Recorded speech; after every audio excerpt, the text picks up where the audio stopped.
guys, it's Courtney, and today I am creating 5 pretty simple cards using the Simon Says Stamp December 2019 card kit. So for this first card here, I'm going to be using the die that comes in the set as well as 3 of the pattern papers. I'm going to go ahead and cut out the little pieces of the gnome with the pattern papers as well as the outline, I guess you could call it, with plain white Nina Solar white cardstock. So I wanted to kind of mix up these pattern papers. So in other words, I didn't want the hats to be the same as the little, I guess, shirts, outfits, whatever they're wearing. I didn't want them to be the same. So I wanted to kind of mix them up. Now, as far as their little beards and their little noses, I wanted to add some color to these. I didn't want these to be plain white. So I am going to bring out my Copic markers to add a little bit of color to these.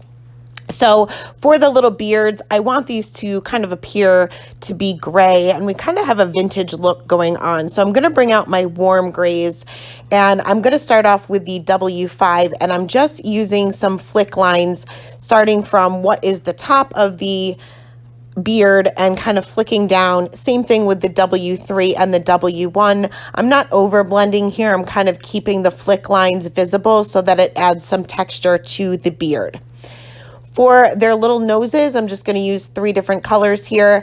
I am going to start by using the E01 just to get the paper saturated, adding a little bit of shading on either side with the E04, blending that out a little bit with the E11, and then moving back to that E01 to make all of these colors blend nicely together. Now, as far as the assembly of these little gnomes, they're super easy. And I don't even know if this is the right way to do it, but this is what made sense to me. I am going to be using my Tombow Mono multi glue because I don't always line things up perfectly the first time around. And especially with a smaller die like this, and there's so many different pieces, I definitely would recommend using wet glue. That way it gives you a couple of seconds to kind of move things around and make sure that they're in the right spot. But other than that, they're pretty simple to assemble. They kind of fit snug. Each little piece fits snuggly. No, that's not right. Snug next to the piece behind it or above it. So once all of these are assembled, we're going to go ahead and assemble the card. And I kind of changed my mind a little bit here. First, I started with another piece of the pattern paper from the card kit, and I cut this down to an A2 size card. So this is a 5.5 by 4.25 sheet of paper. Then I went ahead and die cut some fog gray cardstock, also by Simon Says Stamp, with a large stitched rectangle die. And all of these gnomes fit nicely on this panel. However, I just didn't see enough of the pattern paper behind it. And at this point, I wasn't sure whether I was going to add a sentiment. And that didn't end up working out so well. So I went ahead and cut down that gray cardstock with the second to largest stitched rectangle die from that same set. And this is the ones from Simon Says Stamp. And I went ahead and place that right there in the center of my pattern paper. And then I'll adhere my little gnomes. Now I was going to pop them up, but I'm already using foam tape on the back of my gray panel, so I didn't want too much dimension. Sometimes it's kind of hard to fit in an envelope, or at least seal the envelope when you have too much dimension. So I used some Scotch foam tape to pop up this gray panel, and then I will go back to that Tombow Mono multi glue to adhere my little gnomes. Now I want these to pretty much be evenly spread apart. So I'm going to start with the 2 outer gnomes, and then I will add the middle gnome. That way they'll kind of be spaced out evenly. So again, using my Tombow Mono multi glue, and I'm working pretty quick here just in case I have to move things around. But overall, it looked okay.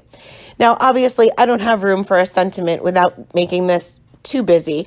So I'm going to go ahead and add my sentiment to the inside of the card. And I'm just using 2 of the sentiments from the stamp set from the kit.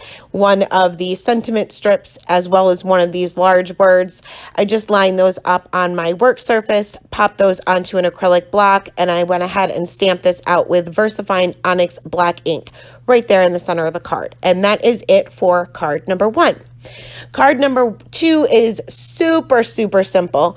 I'm taking a piece of Nina Desert Storm cardstock, and this is cut to 5 1/4 by 4, so just a little bit smaller than an A2 size card.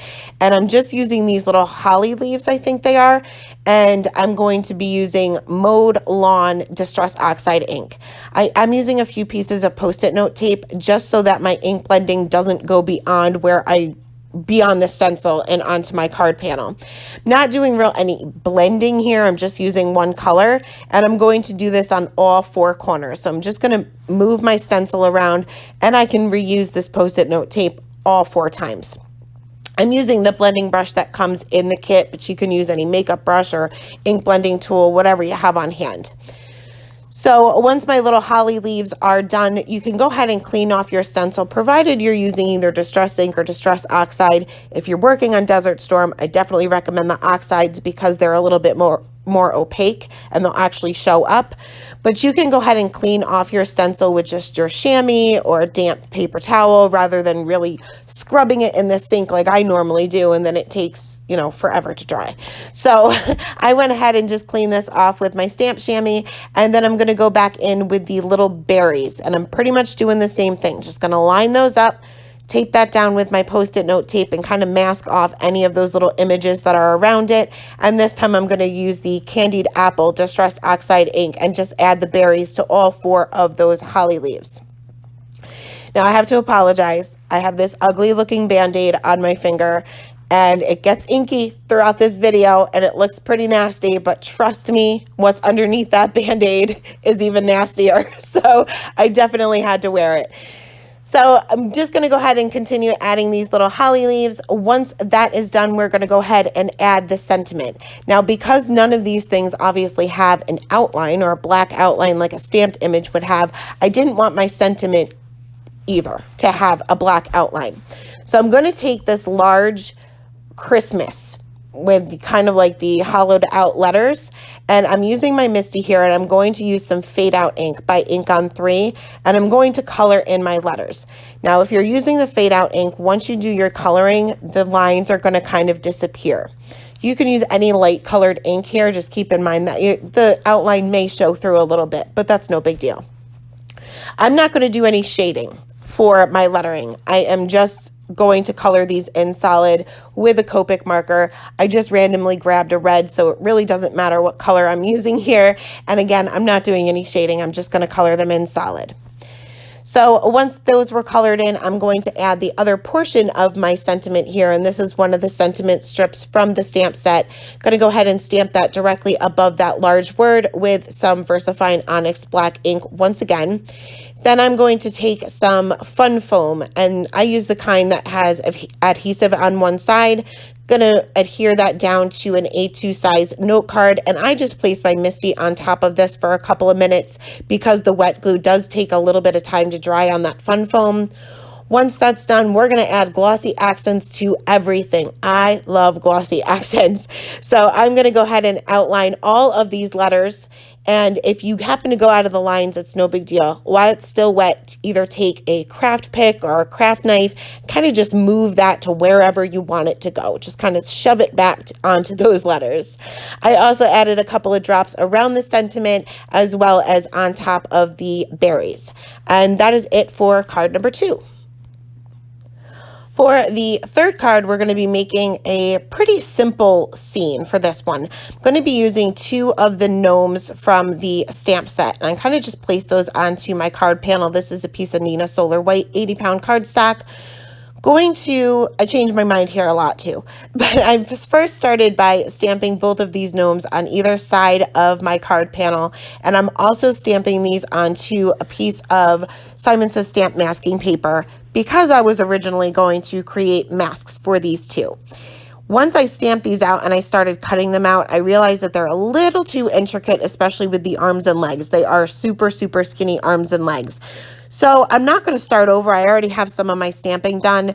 What I will do is I'm going to stamp these and cut these out, and I'll just place them directly over my stamped images that I already have so I don't have to start back over. I did stamp out those little presents and did cut a mask for those because those will be flat against my panel, and that was super easy to cut out. Next, I'm going to cut a little wavy line on from another piece of the Simon Says stamp masking paper. I did stick this to my hand just to get it not so tacky, just because it's a large piece and sometimes it can tear your paper once you do your ink blending. Going to be using 3 different colors of Distress Oxides for my background. I'm using Evergreen Bough, Broken China, and Tumbled Glass for my sky.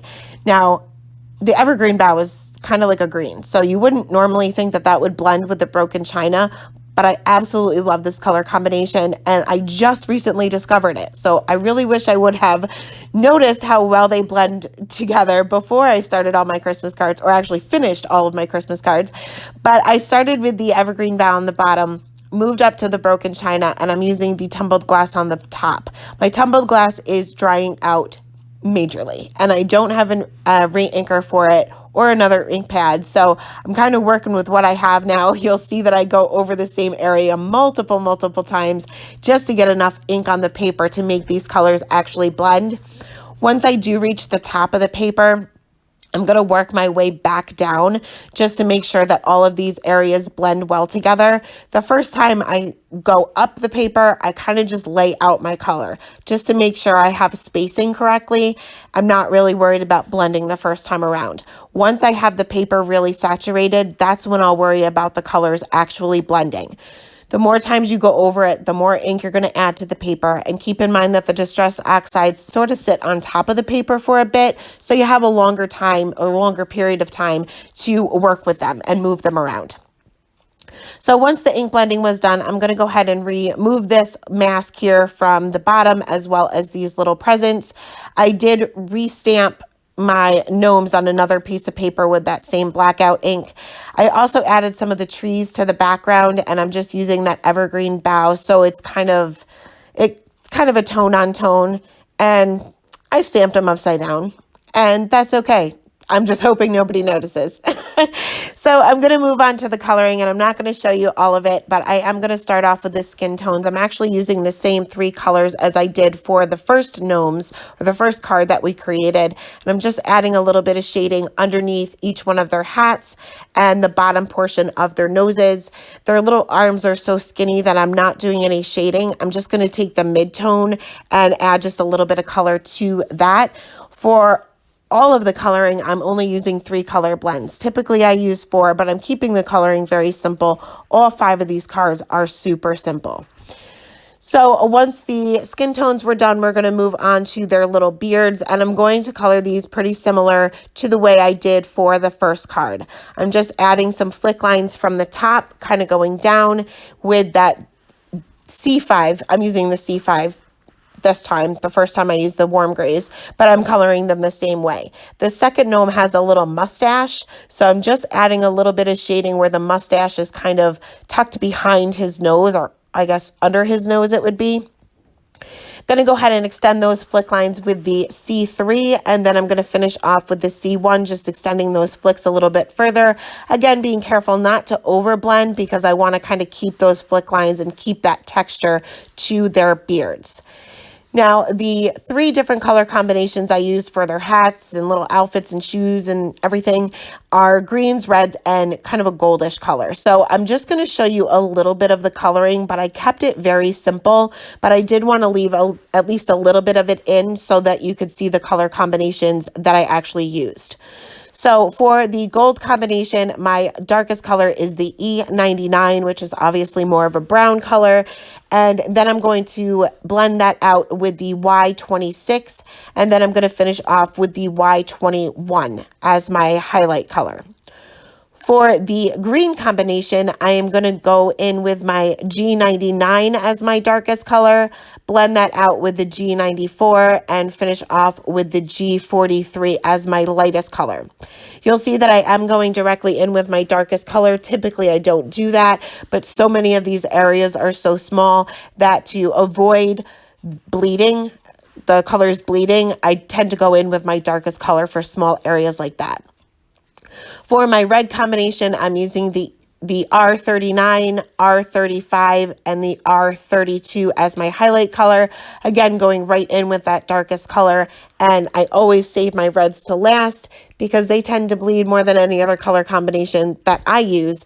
And to kind of minimize my chances of that, I like to save my reds for last. So once my coloring was done for the gnomes, I used the same color combinations for the little presents as well. I went ahead and die cut these out with my Scan and Cut, and I am just going to place these directly over where I had stamped them originally. I want to add some snowflakes to the background, and again, I want this to kind of be a tone-on-tone look, so I'm going to bring back out that Broken China Distress Oxide inks, and I'm going to use a variety of different sizes of the snowflakes and kind of just scatter those all over the background. And I just don't have patience, I guess, or enough patience when it comes to things like this. And two of them, I just didn't stamp right. Whether I didn't ink it right or I didn't actually stamp it onto the paper, not sure. So what I ended up doing is I took a Copic marker and I used just the tip of the marker to kind of finish that snowflake that's kind of missing because I either didn't ink it or I didn't stamp it right. And I started with the B02, which was just a little bit too light, but I'd rather start with a lighter color than too dark of a color. So I ended up moving to a B04, and that closely matched the Broken China Distress ink. So next we're going to go ahead and assemble everything together. So I'm going to use my Tombow Mono multi-glue to adhere my little gnomes down. You can certainly pop these up, but again, their little legs and their little arms, I wasn't going to cut those little tiny strips of foam tape. So I did add a shadow underneath my gnomes as well as underneath these presents with some C markers, just a C3 and a C1, just to kind of ground my images, being I didn't add any shading to the actual snow. Again, keeping it super simple. And then I'm going to go ahead and add my sentiment. I'm going to go ahead and stamp out the sentiment from this same stamp set onto another piece of Neenah Solar White 80-pound cardstock with that same Broken China Distress ink that we used for the background as well as the snowflakes. And then I'm just going to use my tonic paper trimmer to cut this into basically just a rectangle, I guess. You can use a die cut, but I just didn't feel like finding one that fit this sentiment perfectly. So I went ahead and used some foam tape to pop that up right there in the center portion of my sky, I guess you could say, and then finished off the card with some shimmer with a Nuvo Aqua Shimmer pen to the little hats of the gnomes as well as their little bodies or their little shirts. And that is it for card number 3. Moving on to card number 4, I'm going to bring back out some more pattern paper and some more stitched rectangle dies. So I'm going to use the largest, the second to largest, and the third to largest to cut down 2 of the pattern papers as well as a piece of Neenah Solar White. And that is the smallest panel. Going to use this little box that says ho ho ho, the little stamp that's in this stamp set, and I'm going to again bring out this fade out ink by Ink on 3. Going to ink that up really well and try to center that right onto that card panel. I'm also going to take the stamp that is the little holly leaves and berries. Using that same ink, I'm going to just stamp this in all 4 corners of this little box. So moving on to the coloring, again, not going to show you all of it, but I actually used the same green combination and the same red combination as we did for the card before this, but I'm going to color in these letters. So I'm just going to show you how I did the first 2 letters, and I'm starting off with my lightest color to get the paper saturated. Then I'm going to go in with that G99, and I'm just going to add some shading off to the bottom left. Now, you can add your shading wherever you want, but what I would recommend is that you choose a light source. Whatever you want your light source to be, your shadows are going to be in the opposite direction. So if I choose a top right-hand corner light source, my shadows are going to be to the bottom left. It doesn't really matter, just so that you can be consistent within your letters. There's only 2 letters here, so it's not too difficult, but I did add the shading to the left-hand side and then blended that out each time with the G94 and the G43. I colored the middle word with the same red combination as I used in the last card, using the same shadows. For the little holly leaves, I'm going to go right in with my darkest color. I'm going to color in the stems or go over the stems and just add a little bit of shading to the base of each of the leaves, then blend that out with the G94, and then just the tip of the leaves will be for the G43. For the little berries or the berries. Just going to use two of the reds. I'm going to go right in with the darkest color, that R39. And all I'm really doing is creating a C here and then filling that in with the R35. Did that with all four of the little hollies and berries. And then I'm just going to assemble the card. Super, super simple. I have a white A2 size note card. Going to go ahead and use my Tempo Mono multi glue again and adhere my largest panel down, then my medium panel, and then that small panel right on top. And that's it. Super, super simple for this one. So next we're going to move on to the final card here. And again, we're going to do a little bit more Copic coloring with one of the stamped images from the stamp set. I went ahead and stamped him out on the top portion of my card panel. And this is another one that I changed my mind a few times about too.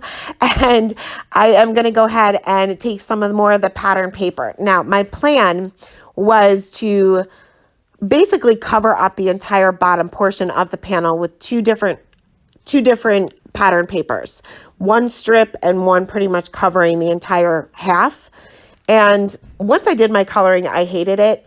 The problem with me is that I very rarely have a plan. I may have a loose plan in my mind, but when I sit down to make these kit videos, I really don't have much of a plan. So you kind of see my process because I change my mind a lot. So we're going to move on to the coloring before we assemble this card and change our minds a couple of times. And I'm going to pretty much color this the same way. So for the little nose, I'm going to use the same color combination as I did for the other gnomes. Same thing for the little arms that are on this gnome.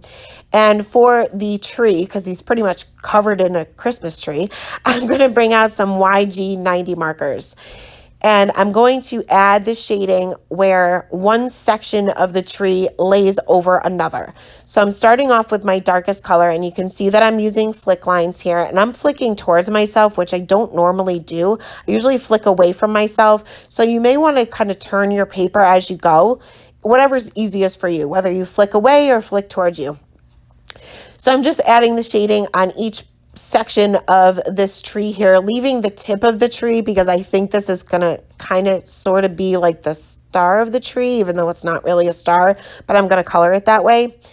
Next, I'm going to bring in the YG97, and I'm just going to extend those flicks out even further. Again, I'm not over blending here. I want to kind of keep those flick lines and keep them visible so that it adds some texture. I'm also adding the same or using the same color combination for his little mittens, and I'm just going to add a little bit of shading on the bottom portion and kind of work my way up as I go lighter.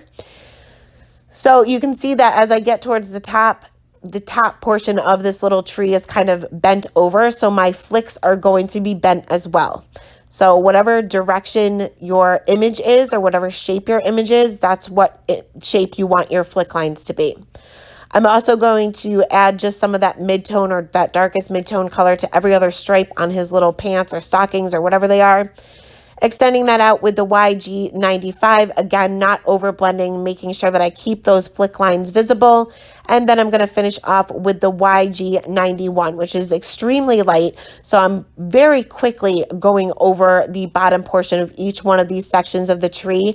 The more you go over it, the more you're going to move around your color. Remember, the lighter the color is, the more it's going to act as a colorless blender. So you don't want to over blend here. So once the greens were done, I'm going to bring in that same gold combination that we used in the previous cards. Again, just going to add a little bit of shading with the E99 and just the tip of his little hat there. Again, going in the same direction as the image. Blending that out with the Y26 and also using this for every other stripe on his little stockings there. And then finish off with the YG21 for my highlight color. So now that all of my coloring was done, here is where I turn this into a disaster. So I'm going to start by adding my pattern paper the way I originally planned. So I'm going to add this large piece here and then this strip of this other pattern paper on the top. Now I needed to bring in some red and black here, so I ended up stamping out my sentiment with VersaFine Onyx Black ink, and then I'm going to add some of the snowflakes that are part of the stamp set, all different sizes here, and I'm stamping some of them with this VersaFine ink, and I'm also going to bring in lipstick red dye ink by Simon Says Stamp to create some red snowflakes as well to kind of bring out the color in the pattern paper. And I just kept going with it. I just couldn't leave it alone, I guess. I just kept adding more and more snowflakes just because I felt like none of this was going well together, and it wasn't. It was a mess. It was a disaster. So what I ended up doing is, after thinking about it for a few minutes, I ended up trimming off the whole bottom portion of my card panel. So I got rid of that pattern paper, that black pattern paper that's on the bottom, totally trimmed that off. I'm going to take out my card base, and then I'm going to trim another strip, the same size strip of this checkered pattern paper, so that will go on the top. So it'll make sense, I promise, once I get everything together. So I'm going to go ahead and use my Tombow Mono Multi Glue to adhere my first strip down to my card base, and then I'm going to adhere this colored panel, I guess you could call it, right directly underneath it, so it's sort of kind of centered. And it still looks like a disaster, but it was better than the first time around. But that is it for card number 5. Here's a quick look at all 5 cards that we created today. As always, I will leave the supplies listed in the description box below. Thank you guys so much for stopping by, and have a great day. Bye.